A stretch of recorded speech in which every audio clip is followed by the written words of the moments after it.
இன்னைக்கு ஒரு இன்ட்ரெஸ்டிங்கான டாபிக் பத்தி தான் நான் உங்க கூட ஷேர் பண்ண போறேன். நீங்க எக்ஸசைஸ் பண்ணியும் டயட் ஃபாலோ பண்ணியும் உங்களுக்கு வெயிட் லாஸ் ஆகல அப்படின்னா நீங்க பண்ற மிஸ்டேக் இதுதாங்க. நான் நிறைய வீடியோல இதை பத்தி சொல்லியிருக்கேன். உங்களோட மார்னிங் பிரேக்ஃபாஸ்ட் நீங்க ஸ்கிப் பண்ணீங்க அப்படின்னா உங்களுக்கு வெயிட் குறையாது. அது மட்டும் இல்லாம தண்ணி ரொம்ப கம்மியா நீங்க இன்டேக் பண்றீங்க. இந்த மிஸ்டேக் பண்ணீங்க அப்படின்னாலும் உங்களுக்கு வெயிட் குறையாது.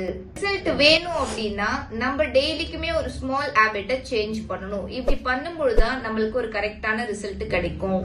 நம்மளோட பாடிக்கு கரெக்டான நியூட்ரிஷனை நம்ம கொடுக்கணும். தண்ணி இன்டேக்கும் நம்ம கரெக்டா கொடுக்கணும். நிறைய பேரு இது 1 வீக் ஃபாலோ பண்ணிட்டு அப்படியே ஸ்கிப் பண்ணிடுறீங்க. வெயிட் லாஸ் அப்படின்னு சொல்ல பொறுத்து 1 வீக்கோ இல்ல 1 மந்தோ பிளான் கிடையாதுங்க. நம்ம பாடிய நம்ம லைஃப் லாங் கேர் பண்ணணும். இந்த மாதிரி நீங்க ஃபாலோ பண்ணிட்டு வந்தீங்க அப்படின்னாலே உங்களோட வெயிட் லாஸ் ரிசல்ட் ரொம்ப சூப்பரா இருக்கும். இந்த மாதிரி நிறைய இன்ஃபர்மேஷனுக்கு என்னோட பேஜை ஃபாலோ பண்ணிடுங்க.